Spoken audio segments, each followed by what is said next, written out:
वो दिन चले गए कि कमजोर वर्गों के लोगों पर जुल्म होता था, उनके अधिकार छीनते थे, वो चुपचाप देखते थे। अगर ये अन्यायपूर्ण प्रक्रिया रोकी नहीं गई तो दिल्ली का चक्का जाम कर देंगे हम लोग। मेरी बात का आप याद रखें। गलतफहमी विरोधियों ने तो पूरी कोशिश की थी कि ये कार्यक्रम सफल ना हो, लेकिन आपने तो सबकी उम्मीदों पे पानी फेर के अपनी उम्मीदों को मजबूत कर दिया। आपके सामने यूजीसी का बहुत बड़ा मामला है या नहीं है बताओ? एक तरफ तो यूजीसी को रोकने के लिए बड़े बड़े आंदोलन हो रहे थे, दूसरी तरफ जो आपके हितैषी बनने की बात करते हैं नेता, वो सारे नेता चुप्पी बांध के टेप लगा के बिलों में घुस गए थे, जिसे ऐसी व्यवस्था लागू करेंगे कि अस्पतालों में, प्राइवेट अस्पतालों में लाखों रुपए में ऐसा इलाज नहीं मिलेगा जैसा सरकारी अस्पतालों में करके देंगे। मेरी बात को आप याद रखें। मैं इस बात से शुरू करूंगा कि कार्यक्रम यहां नहीं था। कार्यक्रम कहां तय हुआ था? कार्यक्रम तय हुआ था कसावा मैदान में। कसावा के मैदान में तय हुआ था, लेकिन अंत में एक हफ्ते पहले कार्यक्रम का स्थान बदला गया। सुदर्शन जी, अगर कार्यक्रम कसावा मैदान में होता तो मैं लिख के देता हूं कि सारे रिकॉर्ड टूट जाते। मेरी बात को आप याद रखना। लेकिन रिकॉर्ड तो यहां भी, कपूरवा के मैदान में भी, कपूरपुर के मैदान में भी आजाद समाज पार्टी भीम आर्मी के लोगों ने बना दिया है। ऐसी सभाएं चुनाव में भी नहीं होती जैसा कार्यक्रम आपने जो है अपनी मेहनत की कमाई से कराने का काम किया। और नौजवानों का जो जोश है, जो नौजवानों का जोश है वो देखने को है। कैसे कैसे एक एक रुपया जोड़ के, कैसे कैसे अपने काम से छुट्टी लेके आज ये बड़ा जन सैलाब यहाँ पहुंचा। और कहते हैं कि संघर्षों के साय में घनघोर जवानी पलती है और इतिहास उधर झुक जाता है जिस और जवानी चलती है। ये वो नौजवान है जो अपना आदर्श बाबा साहब अम्बेडकर को मानते हैं। ये वो नौजवान है जो अपना आदर्श शहीद उधम सिंह जी को मानते हैं। ये वो आदर्श है जो अशफाक साहब को अपना आदर्श मानते हैं। ये नौजवान है जो शहीद आजम सरदार भगत सिंह जी को अपना आदर्श मानते हैं। और मैं आज कह रहा हूं कि अगर नौजवान ठान ले तो वो दिन दूर नहीं है कि उत्तर प्रदेश में एक नया इतिहास, एक नया सुंदर भविष्य 2027 में लिखा जाएगा। प्यारे साथियों, मेरे दो प्यारे भाई सौरभ गौतम नौरंगपुर से और सत्येंद्र कुमार जो हमारे बूथ के कार्यकर्ता हैं, कल अपने कार्यक्रम को सफल बनाने के लिए मोटरसाइकिल से निकले थे। रास्ते में दुर्घटना के शिकार हुए और बड़े तकलीफ के साथ कहना पड़ रहा है कि भाई सौरभ गौतम हमारे बीच में नहीं रहे। सड़क दुर्घटना में वो हमें छोड़कर चले गए और सत्येंद्र कुमार घायल हैं। मैं कुदरत से प्रार्थना करता हूं कि भाई सौरभ जी के परिवार को ये दुख सहने की शक्ति दें और संबल दें। बहुत जल्द मैं उनके परिवार से मिलने उनके गांव में जरूर जाऊंगा। इस बात का भी मैं आप लोगों को बहुत जिम्मेदारी से घोषणा करके कह रहा हूं। और भाई सत्येंद्र जी जो घायल हैं उनके लिए भी प्रार्थना करता हूं कि वो जल्दी स्वस्थ हो जाएं। प्यारे साथियों, बंटू कठेरिया हमारे एक बहुत प्यारे साथी यहाँ रहते थे, बहुत मेहनती कार्यकर्ता थे। कुछ दिनों पहले वो भी हमें जो है छोड़कर चले गए थे। मैं उनके परिवार के बीच में पहुंचा था और मैं आशा उम्मीद करता हूं कि इन बलिदानों से हमारे कार्यकर्ता निराश हताश नहीं होंगे, बल्कि इन बलिदानों को सच्ची श्रद्धांजलि देने के लिए और ज्यादा मेहनत करने का काम करेंगे। भाई सौरभ की, भाई सत्येंद्र की, भाई बंटू की जिम्मेदारियों को भी अपने कंधों पे उठाने का काम करेंगे और उनके काम को, उनके सपने को कि उत्तर प्रदेश में आजाद समाज पार्टी राजकाज में आए और गरीबों के दुख तकलीफों को दूर करे, इस काम को तेजी से करने में हम सब लोगों की मदद कराएंगे, ऐसा मेरा विश्वास है। प्यारे साथियों, बहुत महत्वपूर्ण चर्चा आपके साथ करनी है और ये चर्चा महत्वपूर्ण तो है, लेकिन इस चर्चा में आपका साथ बहुत इम्पोर्टेंट है। ये जो नौजवान इस तरफ खड़े हैं, मैं आपको ये आग्रह करना चाहता हूं कि जगह नहीं है, आपको अपने आप ही जगह बनानी पड़ेगी और अगर आप जगह बना लोगे तो जो सुंदर कार्यक्रम आपने कराया है, ये सुंदर कार्यक्रम और सफल हो जाएगा। ये जो साथी यहाँ खड़े हैं, आपकी वजह से पीछे वालों को देखने में बड़ी परेशानी हो रही है। अगर आप अपने कार्यक्रम को नहीं संभालोगे तो कैसे सफल होगा, आप मुझे बताओ। मैं आपको 1 मिनट का समय देता हूं कि आप जो खड़े अपने अपने स्थानों पर बैठ जाएं, जिससे आराम से इस कार्यक्रम में अपनी बात हम लोग रखें और आपकी बात दूर तक जाए।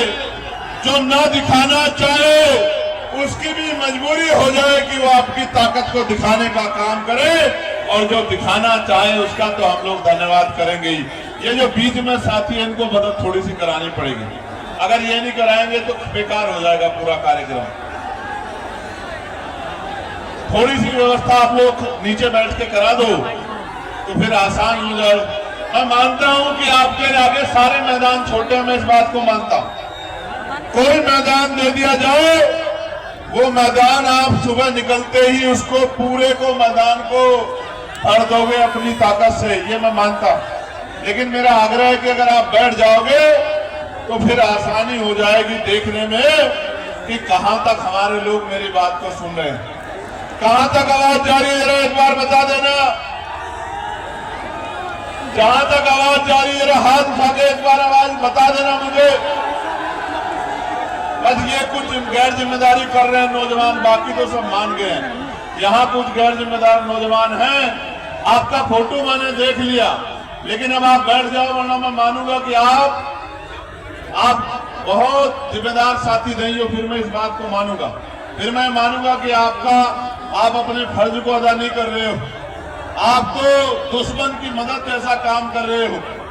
जो दुश्मन चाहता है, हमारे विरोधी लोग चाहते हैं, वही काम आप कर रहे हो। फिर मुझे ऐसा लगेगा। बैठ जाओ जल्दी से, बैठ जाओ जल्दी से, बैठ जाओ। बहुत अच्छे, ये तो इधर वालों ने तो बहुत अच्छा कर दिया, इधर वाले थोड़े से रह गए। वहां कुछ नौजवान हैं, कुछ जिम्मेदार साथी उधर वाले भी कर रहे हैं गड़बड़। ये गड़बड़ करने के लिए तो विरोधी बहुत है। आप लोगों के कंधों में तो जिम्मेदारी है संविधान बचाने की, है या नहीं, ये बताओ।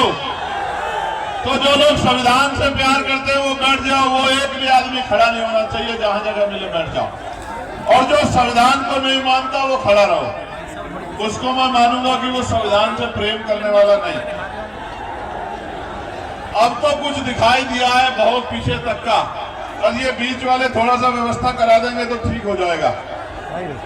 हाँ, ये जो बीच वाले साथी है, बस ये थोड़ी सी व्यवस्था अगर करा दें तो ठीक हो जाएगा। बहुत धन्यवाद प्यारे साथियों। अब आप मेरी बात पे गौर करें। जब आप मेरी बात को सुनोगे और उस बात को लेके घर घर तक, दरवाजे दरवाजे तक, अपने बूथ तक, अपने सेक्टर तक, विधानसभा तक, अपने जिले में, अपने मंडल में जब आप जाओगे और जब आप जाके इस बात को रखोगे, मैं गारंटी से कहता हूं कि किसी के अंदर हिम्मत नहीं इस जन सैलाब का मुकाबला कर पाएगा। मेरी बात को आप याद रखना। प्यारे साथियों, इस देश में आज जो देश बना है वो देश ऐसा हमेशा नहीं था। इस देश में लंबे समय तक कई बार बाहरी कार्यकर्ताओं ने इस देश में राजकाज करने का काम किया है और राजकाज करने की वजह से उनकी पॉलिसियों के आधार पे, उनकी नीतियों के आधार पे कई बार इस देश को गुलामी की बेड़ियों में जकड़ने का इतिहास रहा।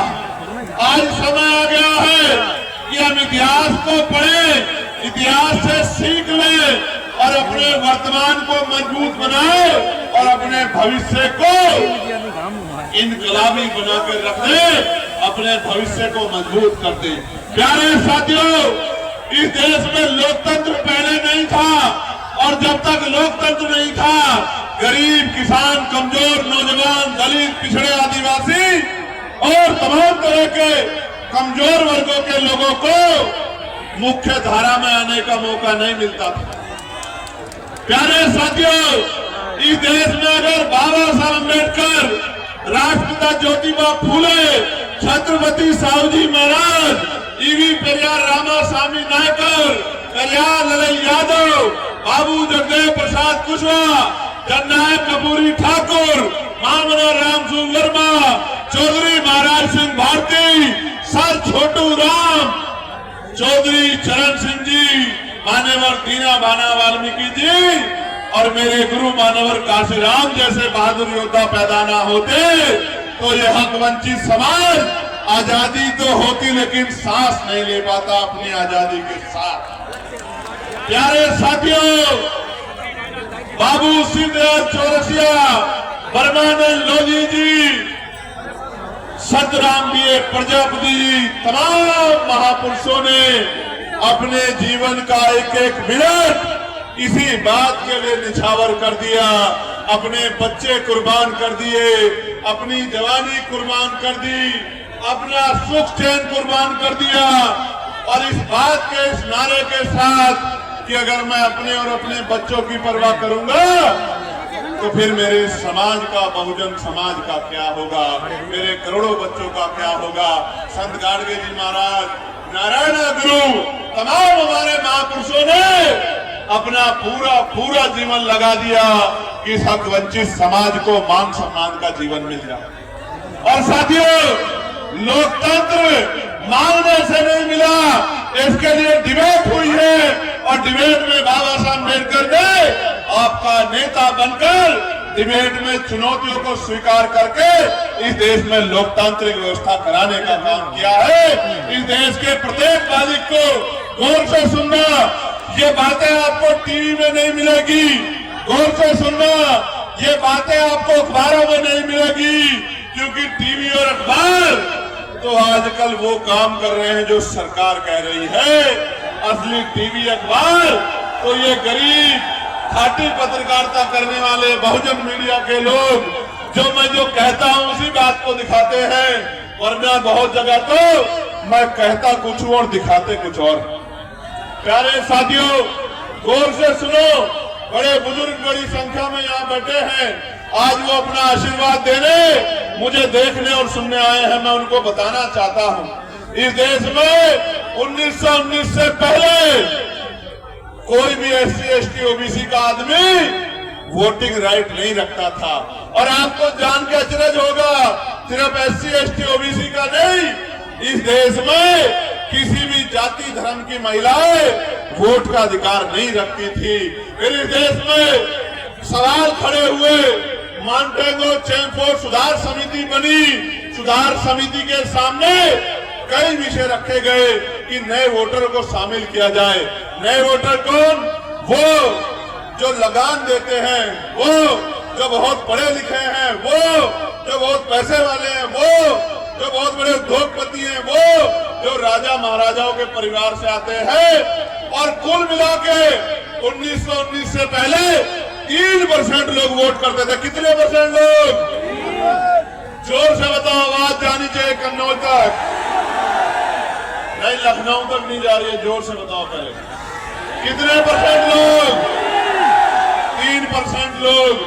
फिर जब ये मॉन्टेगो चेमफोर्ड सुधार समिति ने नए प्रयोग किए तो 15% लोगों को वोट का अधिकार मिला। और मैं बहुत जिम्मेदार से कह रहा हूं, जिन महिलाओं को नहीं पता कि बाबा साहब ने क्या दिया है, मैं उन महिलाओं को, अपनी बहनों को, तमाम जाति धर्मों की बहनों को कहना चाहता हूं कि अगर बाबा साहब अम्बेडकर ना होते तो इस देश में प्रधान से लेकर प्रधानमंत्री, राष्ट्रपति महिला कभी नहीं बन पाती।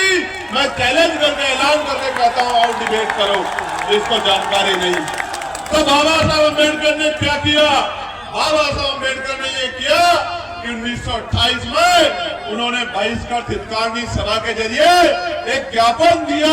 ऐसा ज्ञापन जैसा ज्ञापन आप जिलाधिकारी को देते हो, मुख्यमंत्री को देते हो, राज्यपाल को देते हो, राष्ट्रपति जी को देते हो, ऐसा ज्ञापन दिया और उसमें कहा कि एक ऐसा लोकतंत्र है जिसमें गरीब, दबे कुचले महिलाएं, दलित, पिछड़े, आदिवासी, अल्पसंख्यक वोट ही नहीं कर सकते।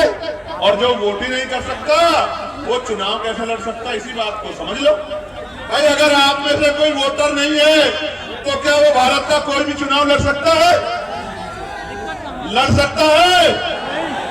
जब तक आप वोटर नहीं बनोगे, जो मानक है उनको पूरा नहीं करोगे, एज के मानकों को, तब तक आप चुनाव नहीं लड़ सकते हो।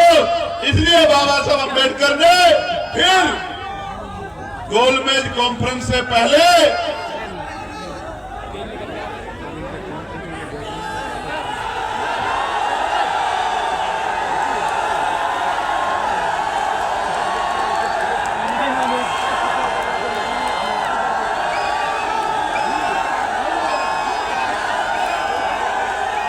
तो बाबा साहब की सिफारिशों पर साइमन कमीशन भारत आया। कौन आया?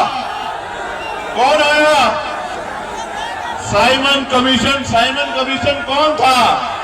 साइमन कमीशन एक कमीशन था, एक कमेटी थी जो दलित, पिछड़ों, आदिवासियों के हालात जानने के लिए भारत आई। और जब साइमन कमीशन भारत आया और वो यहां से रिपोर्ट बनाकर लेके गया, उस रिपोर्ट के आधार पे गोलमेज कॉन्फ्रेंस हुई और 3 बार गोलमेज कॉन्फ्रेंस में बाबा साहब अम्बेडकर आपको अधिकार दिलाने के लिए लड़ते रहे। और बाबा साहब अम्बेडकर की सिफारिशों के कारण इस देश में कमजोर वर्गों को भी वोट का अधिकार मिला। और ये भारत पहला ऐसा देश है जहां संविधान के लागू होने के साथ सार्वभौमिक मताधिकार, यानी कि महिलाओं से लेकर अंतिम व्यक्ति तक, चाहे उसके तन पे कपड़े ना हो, चाहे उसके सर पे छत ना हो, चाहे उस पे खाने को रोटी ना हो, चाहे वो पढ़ा लिखा ना हो, हर एक व्यक्ति को, बालिग व्यक्ति को वोट का अधिकार बाबा साहब अम्बेडकर के प्रयासों से मिलने का काम हुआ है मेरे साथ। और मैं वोट की ताकत बताता हूं, वोट की ताकत समझो। अगर ये वोट का अधिकार नहीं होता तो ये जो बड़े बड़े कुर्ते वाले, बड़ी बड़ी गाड़ियों वाले, बड़े बड़े धन्ना सेठ आपकी गलियों में आते हैं, चुनाव के समय आपके पैर पकड़ते हैं, आपके पैर छूते हैं, आपके घर का खाना खाते हैं, आपसे भाईचारा निभाते हैं, आपके घर में कुर्सियों पर बैठ के कहते हैं कि माँ मेरे सिर पे हाथ रख दो, चाची, भाभी, बुआ, ताई, दादी मेरे सर पे हाथ रख दो। ये जो महलों वाले लोग आज आपके बीच आते हैं तो ये इस वोट की वजह से आते हैं। जिस दिन वोट का अधिकार चला गया, आप मर जाना, आप गल जाना, आप सड़ जाना, आप भूखे रह जाना, एक अमीर आपकी गली में नहीं आएगा। मेरी बात को आप याद रखना। एक वोट के रूप में हथियार, स्वाभिमान सम्मान का जीवन दिलाने के लिए हथियार बाबा साहब अम्बेडकर हमको दिला के गए हैं। इसलिए बाबा साहब ने किसी की जमीन नहीं छीनी, बाबा साहब ने किसी का घर नहीं छीना, बाबा साहब ने किसी के रुपए नहीं छीने। अगर आज भी इस देश में बाबा साहब अम्बेडकर की प्रतिमाएं तोड़ी जाती हैं, आज भी इस देश में फूले साहू की प्रतिमाएं तोड़ी जाती हैं, आज भी इस देश में बाबा साहब अम्बेडकर को अपमानित करने की कोशिश की जाती है, उसका एकमात्र कारण ये है कि बाबा साहब अपने बच्चों को नौकरी नहीं लगा के गए, अपने करोड़ों बच्चों को इज्जत से जीने का अधिकार संविधान में दिला के गए। इस कारण बाबा साहब अम्बेडकर का विरोध किया जाता है।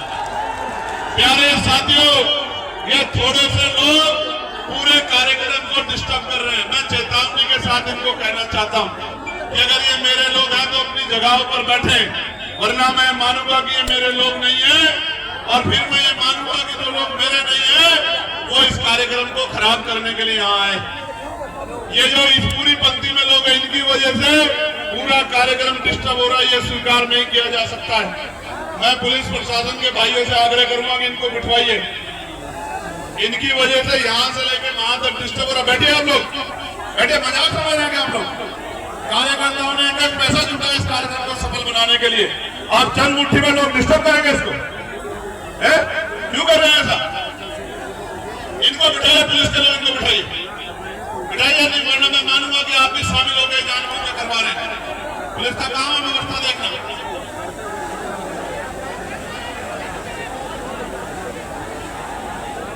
बिठवाइए तभी बात शुरू होगी।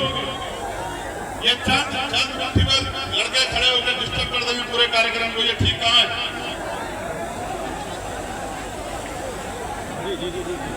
ऐसे जोशीले नौजवान ये अच्छे तो हैं, लेकिन ये नौजवान अगर सिर्फ नारे लगाते रहे तो इस देश में बहुत कुछ मिट जाएगा। मेरी बात को आप याद रखना, बहुत कुछ मिट जाएगा। और आप लोग हाथ में हाथ धर के बैठे रहोगे, कुछ नहीं कर पाओगे। भीड़ कभी राज नहीं करती है, भेड़ कभी राज नहीं करती है। राज योद्धा करते हैं, योद्धा बनना पड़ेगा, ज्ञान हासिल करना पड़ेगा और अपने अंदर अनुशासन पैदा करना पड़ेगा।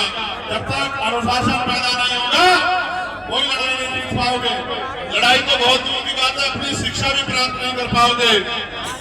ऐसे आए हो और ऐसे ही चले जाओगे, कुछ नहीं कर पाओगे, समाज की मदद नहीं कर पाओगे, प्रदेश देश की मदद नहीं कर पाओगे। इसको बिठाओ, नीली टी शर्ट वालों को पकड़ के बिठाओ इसका काम, अगर ऐसे नहीं बैठना है।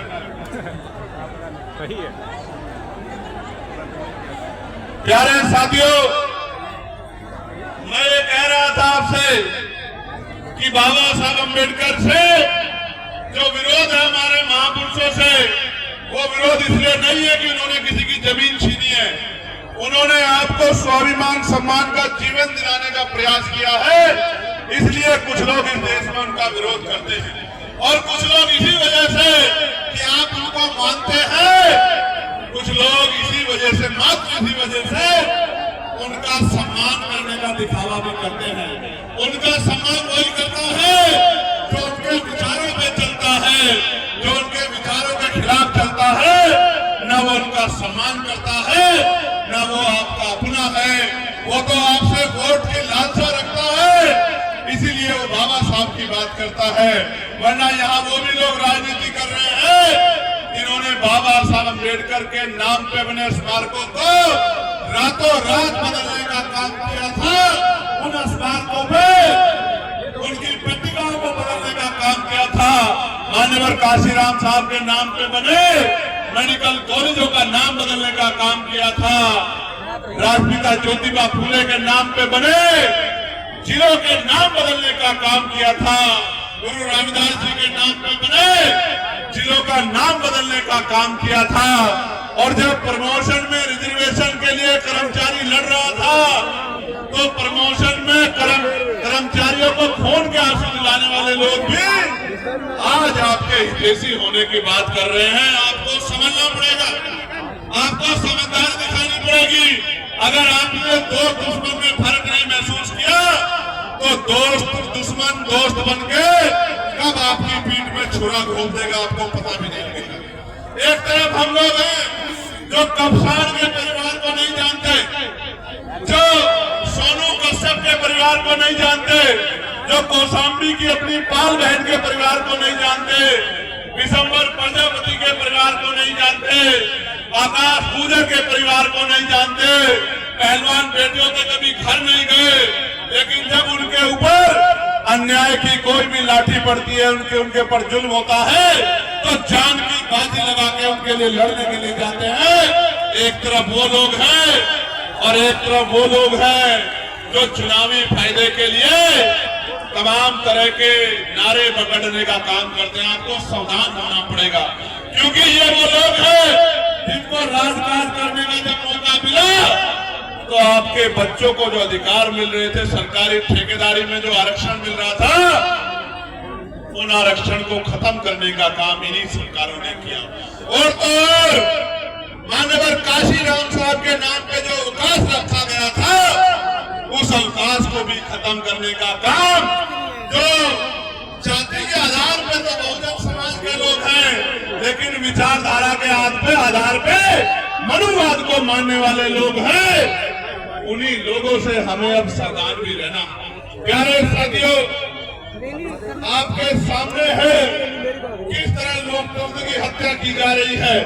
आज मेरे लोकसभा क्षेत्र नगीना में एक विधानसभा प्रक्रिया सुरक्षित नेटोर विधानसभा के नेटोर विधानसभा में 30,000 फार्म, मेरी बात को मीडिया के लोग गौर से सुनना, 30,000 फार्म आपत्तियां दर्ज कराकर तहसीलदार के कार्यालय में रात चुपचाप भेजी गई। और मैं आपको जानकारी के लिए बताना चाहता हूं, तहसीलदार से जब पूछा गया तो तहसीलदार महोदय बोले कल तक तो नहीं थी, रातों रात में कहां से आ गई। एक ही नाम से 100 आपत्तियां, एक बूथ में 100 वोट काटने की तैयारी, यही ऐसे SIR है जिसके खिलाफ हम लोग आंदोलन कर रहे थे कि SIR के नाम पे कमजोर वर्गों के वोट काटने का काम ये मनुवादी सरकार भारतीय जनता पार्टी की करेगी।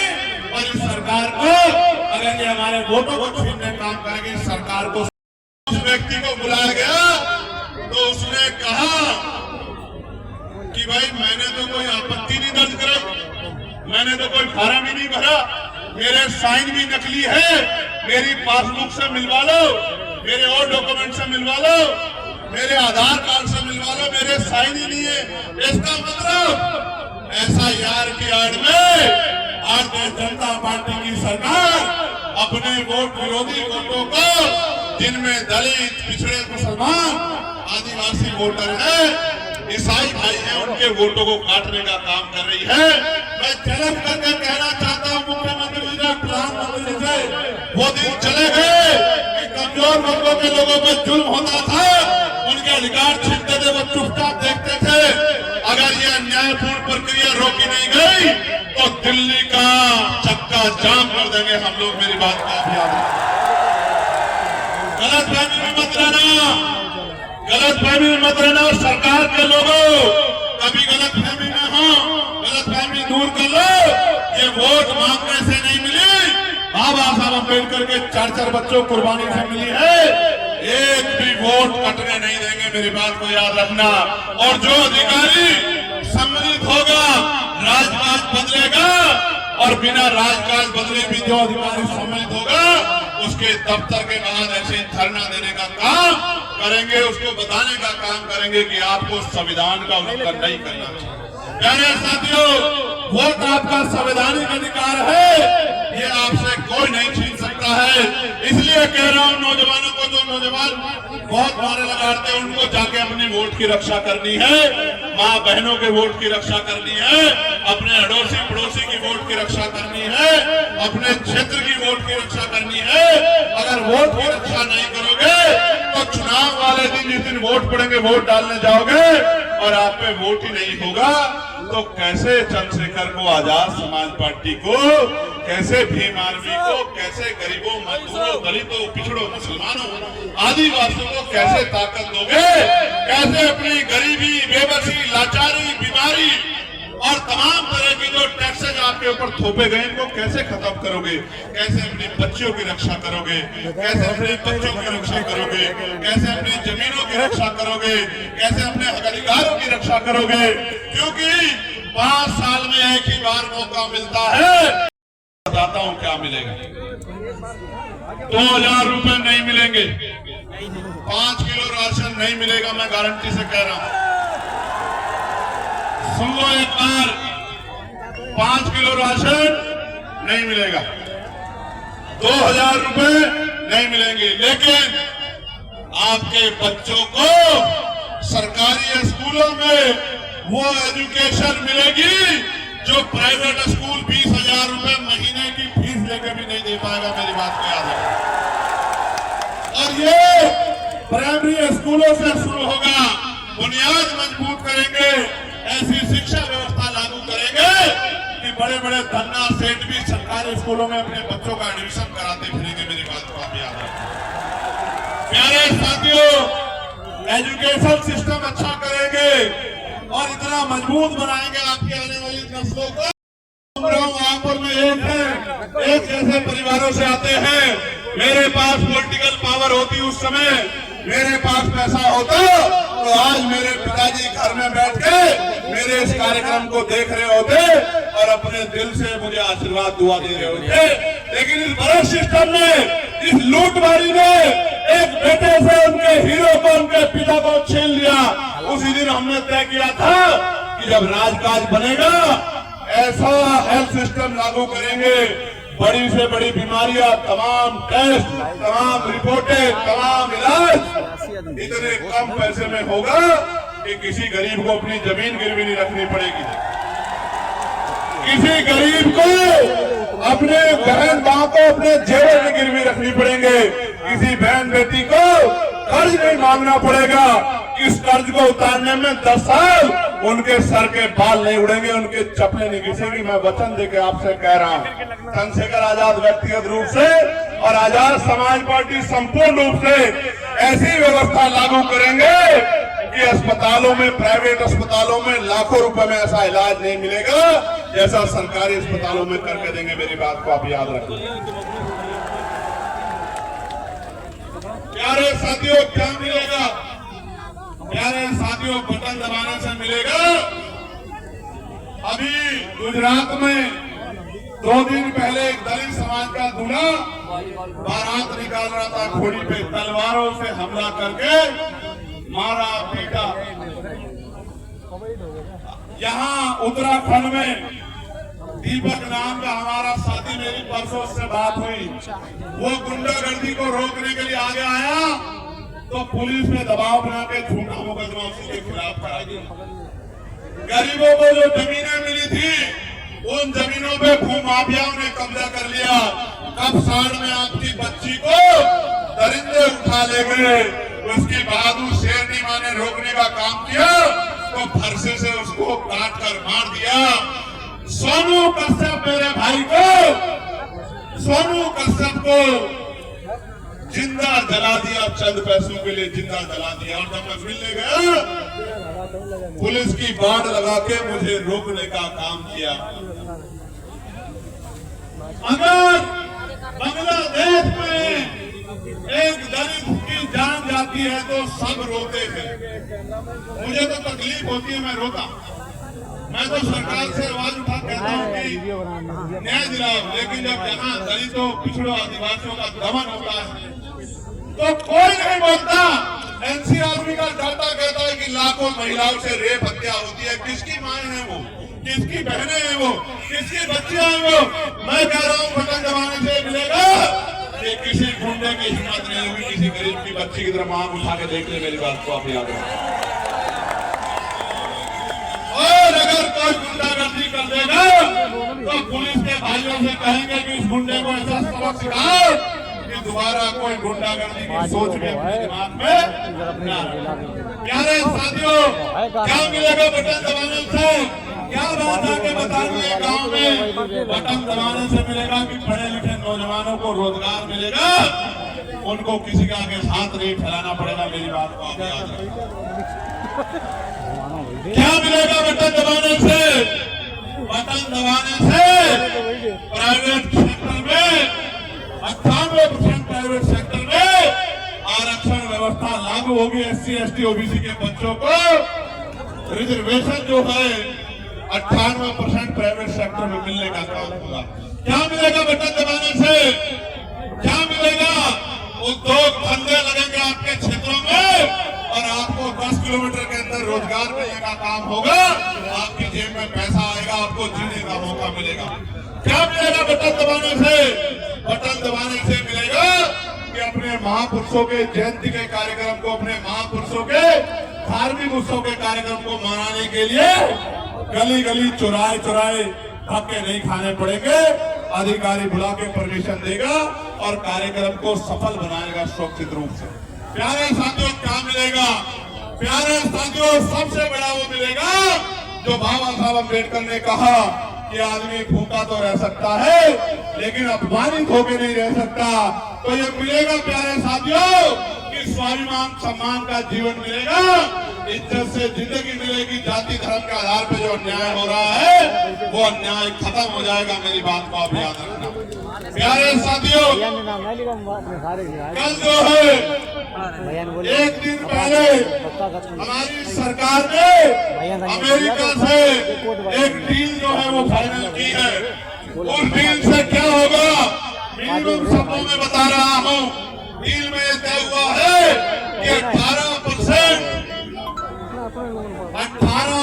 जो है ट्रम्प साहब हमारा जो भी सामान जाएगा उस पे जो है वो टैक्स लगाएंगे 18% का। है देश इसको दांव पे लगाया है, देश को बेचने की कोशिश की है।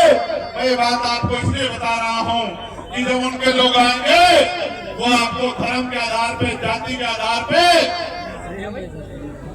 आपकी वोट को मांगने का काम करेंगे।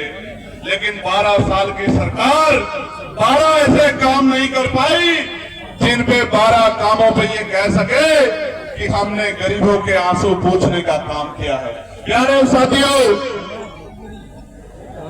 आपके सामने यूजीसी का बहुत बड़ा मामला है या नहीं है बताओ। एक तरफ तो यूजीसी को रोकने के लिए बड़े बड़े आंदोलन हो रहे थे, दूसरी तरफ जो आपके हितैषी बनने की बात करते हैं नेता, वो सारे नेता चुप्पी बांध के टेप लगा के बिलों में घुस गए थे। जिसे वोट के नफे नुकसान की फिक्र नहीं थी वो आजाद समाज पार्टी भीम आर्मी थी, जो ये कह रही थी कि आप तो काल्पनिक विषयों में डर रहे हैं कि कल ऐसा हो जाएगा। हर साल हमारे तो लगभग 72 बच्चे जो हैं उनकी जान जा रही है, सुसाइड करके संस्थानिक हत्या हो रही है। हम कब तक अपने बच्चों को मरने देंगे। एक अकेली पार्टी आजाद समाज पार्टी, एक अकेला संगठन भीम आर्मी और एक आपका मात्र नेता चंद्रशेखर आजाद पार्लियामेंट हो या सड़क हो या फिर मीडिया के सामने सीना ठोक कर खड़ा था, जो कह रहा था कि हम अपने बच्चों की हत्याएं नहीं होने देंगे, हम यूजीसी को लागू करा कर रहेंगे। और अभी जब माननीय सर्वोच्च न्यायपालिका ने उस पर रोक लगाई है तो 11 तारीख को हमने प्रोटेस्ट रखा है दिल्ली के जंतर मंतर पे कि हम सरकार को बताएंगे कि इतनी आसानी से आपको बच के निकलने का मौका नहीं देंगे। सरकार को कोर्ट में मजबूत पैरवी करनी पड़ेगी और हमारे बच्चों को की जो हत्याएं हो रही है, संस्थानिक हत्याएं, उनको रोकना पड़ेगा। प्यारे साथियों, अभी न्यायपालिका ने 2 आदेश दिए हैं। न्यायपालिका उत्तर प्रदेश इलाहाबाद हाईकोर्ट ने एक उन्होंने ये कहा है कि भाई पुलिस को स्टेट बनने का अधिकार नहीं है, पुलिस को न्याय करने का अधिकार नहीं है, न्याय की जिम्मेदारी न्यायपालिका पे है। तो उन्होंने कहा है कि झूठी जबरन मुठभेड़ में लोगों को गोलियां मारना बंद करो। मैं गारंटी से कहता हूं पुलिस कभी ये गलत काम नहीं करती, सरकार दबाव बना के उनसे गलत काम कराती है। लेकिन मैं पुलिस के भाइयों को कहना चाहता हूं, कल जब कोर्ट डंडा चलाएगा तो आपके ऊपर मुकदमे दर्ज होंगे, आपको जेल जाना पड़ेगा, आपसे रिकवरी होगी। इस तानाशाही सरकार को खुश करने के लिए संविधान को और अपने मूल्यों को कमजोर करने का काम मत करो मेरे भाइयों बहनों। आपके कंधे पे जिम्मेदारी है, आपके माथे पे अशोक है। इस अशोक की जिनको देख के गरीब किसान से लाखों गुंडों के बीच में हो, ये महसूस करता है कि मेरा रक्षक आ गया है, मेरी रक्षा करने वाला आ गया है। आपके ऊपर सवाल खड़े होते बड़ी तकलीफ होती है, इसलिए मैं आपसे आग्रह कर रहा हूं कि कल कार्रवाई आपके खिलाफ होगी, इसलिए ध्यान रख के काम करो। ये सत्ता तो चली जाएगी, ये सत्ता ज्यादा दिन की है भी नहीं उत्तर प्रदेश में। ये जन सैलाब बता रहा है कि ये सत्ता तो जाने वाली है, इनका घाण तो टूटने वाला है। प्यारे साथियों, एक और ऑर्डर आया कि बुलडोजर की कार्रवाई ठीक नहीं है, बुलडोजर से बिना न्याय सुनिश्चित हुए आप किसी के घरों को नहीं निकाल सकते हो। दोनों ऑर्डर का हम लोग सम्मान करते हैं, दोनों ऑर्डर का हम लोग सम्मान करते हैं। और सुप्रीम कोर्ट ने जो यूजीसी पे रोक लगाई, हमने तो न्यायपालिका का उसमें भी सम्मान किया। लेकिन जब हमें अपने बच्चों की जीवन रक्षा के बारे में चुनना होगा तो हम वो लोग नहीं हैं जो हाथ पे हाथ धर के बैठ जाएंगे। हमारा संविधान हमें आंदोलन का अधिकार देता है, हम आंदोलन करके अपने बच्चों की संस्थानिक हत्या रोकने का काम करेंगे। प्यारे साथियों, ये कन्नौज है, कन्नौज में इधर के व्यवसायी सरकारी डंडे के आगे परेशान नजर आते हैं। मेरी एक बहन ने मुझे इत्र दिया था, अभी मुझसे कहा कि भैया ये यहाँ का इत्र है। मैं इत्र व्यापारियों को भी कहना चाहता हूँ, सरकारी उपेक्षा का शिकार हो आप लोग। अभी बजट आया है, ऊंट के मुंह में जीरा, इतने बड़े बहुजन समाज को 10% पैसा भी सरकार ने नहीं दिया, जबकि बजट में संख्या के आधार पर आपकी हिस्सेदारी बैठती है। इसलिए आपको कह रहा हूँ कि राजकाज बना लो, वरना वो दिन दूर नहीं है कि आपको तमाम तरह की परेशानी उठानी पड़ेगी। और गुंडागर्दी हद कर गई है। मध्य प्रदेश के शिवपुर में कुछ लोग यूजीसी पे आंदोलन कर रहे थे, इसको रोकने के लिए वो लोग कुशवाहा समाज को, उनकी दुकानों को जबरन बंद करवाते, मारपीट करते हैं। आप आंदोलन की आड़ में अराजकता नहीं कर सकते हैं। अराजकता करोगे तो पुलिस आप पे कार्रवाई करेगी। ये बात मैं उनको जो अराजकता करना चाहते हैं उनको बताना चाहता हूँ। आज कानून व्यवस्था का उत्तर प्रदेश में ये हाल है कि सुरेंद्र वाल्मीकि नाम के पार्षद को किस तरह से 150 मीटर लखनऊ में पीट के खींचा जाता है, उसको डंडों से मारा जाता है और कोई पूछने वाला नहीं है। और तो कोई क्या पूछेगा, वो जिस पार्टी में उन नेताओं ने नहीं पूछा, और तो कोई क्या पूछेगा। जिस पार्टी में वो है, जिस प्रदेश की राजधानी में वो रहा मारा था, उन्हीं पार्टी के नेताओं ने सुध ली। जब अपना नेता ही हाथ छोड़ दे फिर तो जुल्म होना है ही लाजमी। और एक तरफ हरदोई में भीम आर्मी के जिलाध्यक्ष करण पासी और उनके साथियों पे झूठे मुकदमे दर्ज कराने का काम सरकार के दबाव में किया गया। मेरी बात को याद रखना, आपका नेता आपका हाथ छोड़ के भागने वाला नहीं है, आपका संगठन आपका हाथ छोड़ के भागने वाला नहीं है। अगर जुल्म किया जाएगा तो जुल्म का मुकाबला होगा। हरदोई में ऐसा आंदोलन होगा कि हरदोई का चक्का जाम हो जाएगा। मेरी बात को आप याद रखना, ये मेरा ऐलान है। मैंने वहां के अधिकारियों से बात की थी और उन्होंने मुझे विश्वास दिलाया है कि हम ये सुनिश्चित करेंगे कि भाई किसी के साथ अन्याय ना हो। और मैं आपको गारंटी देके बताता हूं, मैं वकील हूं, अगले एक हफ्ते के अंदर झूठी एफआईआर करने वाले पुलिस के भाइयों पे, क्योंकि उन्होंने दबाव में संविधान का उल्लंघन किया, अपने पद का दुरुपयोग किया, उनके खिलाफ भी एफआईआर कोर्ट से। देखिए कैसे कि चुनाव से पहले कोई लाडली बहन योजना के नाम पे, कोई मां बहन योजना के नाम पे, किसी और योजना के नाम पे पैसे देके लोगों की वोट को खरीदने का काम किया जाता है।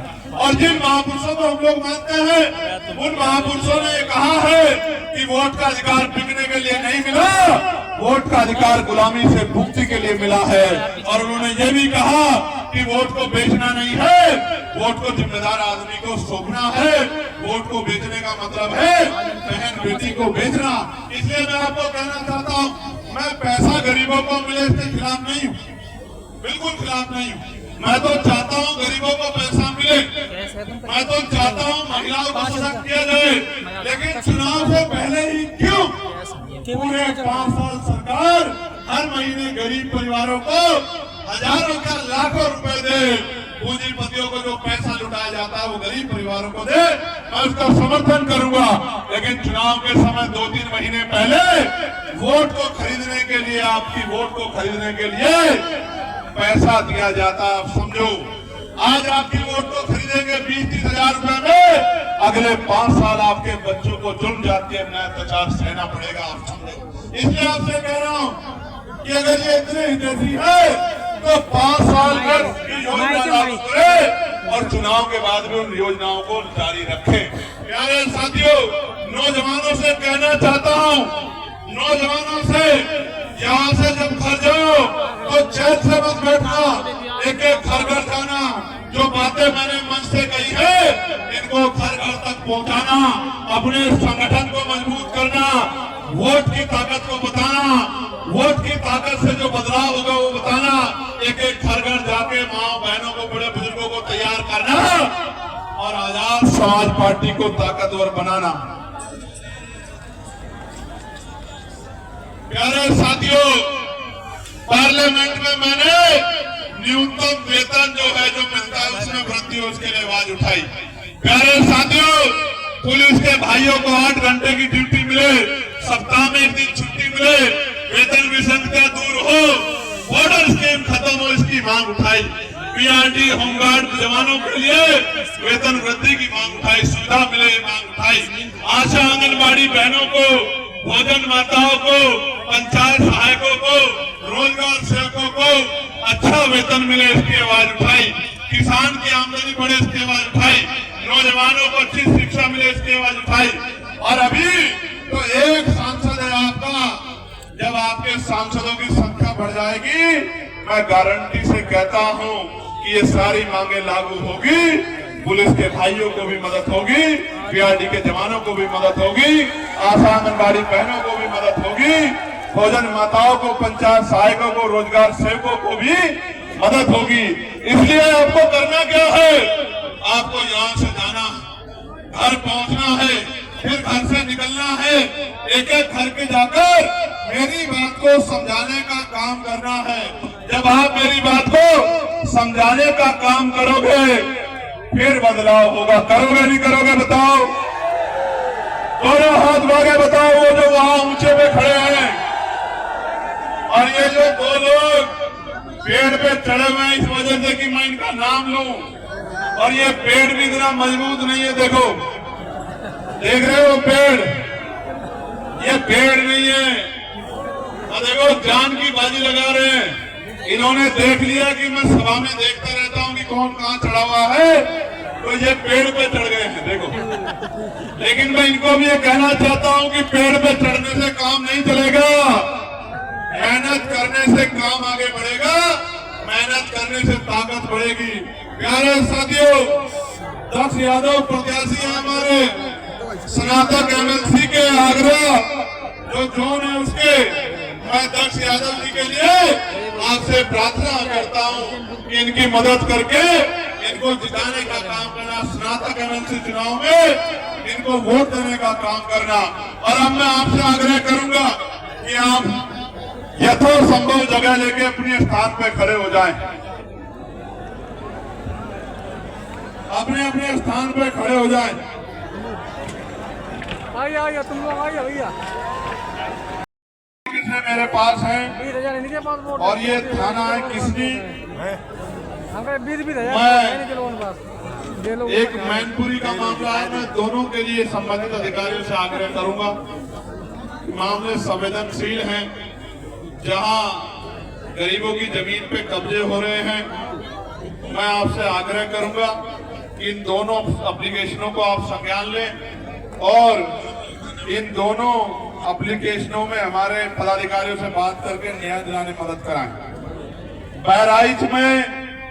बहराइच के देवनपुर गांव में मनोहर मौर्य जी की जो बेटी का अपहरण हो गया था, जिसपे हमने जोर शोर से आवाज उठाई थी, वो बिटिया रेशमी मौर्य बरामद हो गई है। 22 दिन तक उसके साथ शोषण किया गया, प्रशासन मौन रहा, शासन सोता रहा। आजाद समाज पार्टी के संज्ञान लेने के बाद 2 दिन बाद लड़की बरामद हुई और जो अपराधी था वो जेल गया। आप समझो कितने ऐसे मामले हैं जिनमें भीम आर्मी आजाद समाज पार्टी के लोग गरीबों की आवाज बनने का काम करते हैं, न्याय दिलाने का काम करते हैं। पहले तो मैं आपका धन्यवाद करूंगा नौजवान साथियों, आपकी शक्ति का, आपके प्यार का, आपका जो उत्साह, उसका धन्यवाद करूंगा, सच में धन्यवाद करूंगा। क्योंकि जब मुझसे कोई पूछता है कि आप कैसे यहाँ तक पहुंचे हो, तो मैं उनको कहता हूँ कि मुझे मेरे गरीब कमजोर एक एक वोट और नोट लेके यहाँ लोकसभा में भेजने का काम किया है। मैं उनको बताता हूँ कि मुझे किसी धन्ना सेठ ने मदद नहीं की, लेकिन मेरे गरीब भाइयों ने अपना पेट काट काट के एक एक रुपया जुटा के, मेरी माओ ने, बड़े बुजुर्गों ने अपना एक एक रुपया मुझे देके मुझे जिताने का काम किया। और इसलिए किया है क्योंकि उनको उम्मीदें हैं कि इस आंदोलन के जरिए उनका और उनके बच्चों का भला हो पाएगा। आज इस मैदान के बाहर भी बैनरों के ऊपर से जो बहुसंख्यक लोग खड़े हैं, दूर से हाथ हिला रहे हैं, मैं उन सबका भी बहुत बहुत धन्यवाद दूंगा। विरोधियों ने तो पूरी कोशिश की थी कि ये कार्यक्रम सफल ना हो, लेकिन आपने तो सबकी उम्मीदों पे पानी फेर के अपनी उम्मीदों को मजबूत कर दिया। प्यारे साथियों, मैं आपको कहना चाहता हूं, ऐसे मुट्ठी बंद करो, ऐसे हर एक आदमी मुट्ठी बंद करे, हर एक आदमी मुट्ठी बंद करे और अपने मन में आंखें बंद करके संकल्प ले, आंखें बंद करके, मुट्ठी बंद करके आंखें भी बंद करें और संकल्प ले कि ये गुलामी की जिंदगी ज्यादा दिन तक हम लोग नहीं जिएंगे। लेते हो संकल्प, यहाँ से जाके हम लोग अपनी पार्टी की विचारधारा और पॉलिसियों को, नीतियों को घर घर जाके बताने का काम करोगे। संकल्प लेते हो क्या? मुट्ठी बंद करो, ऐसे कहो कि हम सब लोग ये संकल्प लेते हैं कि यहाँ से जाने के बाद चुप नहीं बैठेंगे, संवैधानिक दायरे में अपनी जिम्मेदारियों को, अपने कार्यों को मजबूती से आगे बढ़ाते हुए एक एक घर जाकर अपनी पार्टियों की नीतियों को, अपनी पार्टियों के संघर्ष को हर घर तक पहुंचाने का काम करेंगे। लोगों को जागरूक करेंगे, अपनी गली की, अपने मोहल्ले की, अपने गांव की, अपने कस्बे की, अपने नगर की जिम्मेदारी उठाएंगे। हर आदमी चंद्रशेखर आजाद बनके, भीम आर्मी का कार्यकर्ता नेता बनके, आजाद समाज पार्टी का कार्यकर्ता नेता बनके अपने सम्मान को, स्वाभिमान को मजबूत करने के लिए अपने गरीब समाज की बेबसी, लाचारी, गरीबी, परेशानियां खत्म करने के लिए संघर्ष करेंगे, प्रयास करेंगे। अपने बच्चों को अच्छी शिक्षा दिलाने के लिए, रोजगार दिलाने के लिए, जून जाति खत्म करने के लिए मेहनत करेंगे, लोगों को जगाएंगे, बाबा साहब का संघर्ष बताएंगे, अपने महापुरुषों का संघर्ष बताएंगे, अपनी पार्टी का संघर्ष बताएंगे कि किस तरह हम लोग अन्याय के खिलाफ लड़ रहे हैं, और हम सब लोग मिलकर छोटी छोटी लड़ाई झगड़ों को, अपनी बातों को पीछे छोड़ते हुए भाईचारा बना के मेहनत करने का काम करेंगे। अब मैं आपसे पूछना चाहता हूँ, करोगे नहीं करोगे? इस जोर से बताओ, मेहनत करोगे नहीं करोगे? ताकत बनाओगे नहीं बनाओगे? आजाद समाज पार्टी को राज में लाओगे नहीं लाओगे? गरीबों को ताकत दोगे नहीं दोगे? खून जाति रोकने में मदद करोगे नहीं करोगे? नाइंसाफी खत्म करने में मदद करोगे नहीं करोगे? अपने घरों पर जाकर संकल्प लेके काम करोगे नहीं करोगे बताओ? करेंगे। दोनों हाथ उठाओ ऐसे। जय भीम, जय भारत, जय मंगल, जय जोहार, जय संविधान।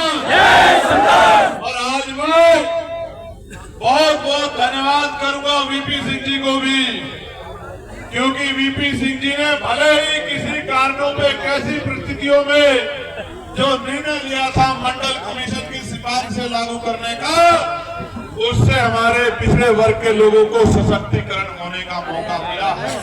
इसलिए मैं आदरणीय वीपी सिंह जी को भी और मान्यवर काशीराम जी को भी और तमाम हमारे महापुरुषों को धन्यवाद देता हूँ, और अपने एक एक छोटे भाई का, प्यारे भाई का, बहनों का, माओ का, बड़े बुजुर्गों का बहुत बहुत धन्यवाद करता हूँ।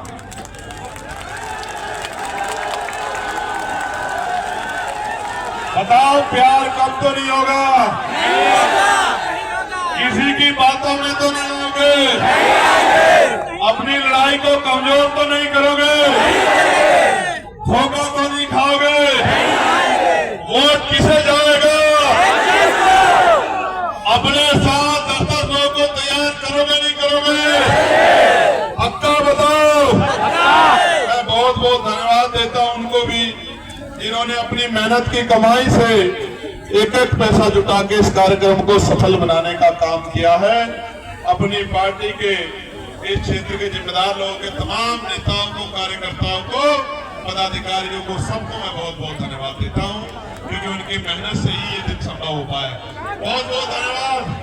मैं ये कहना चाहता हूं,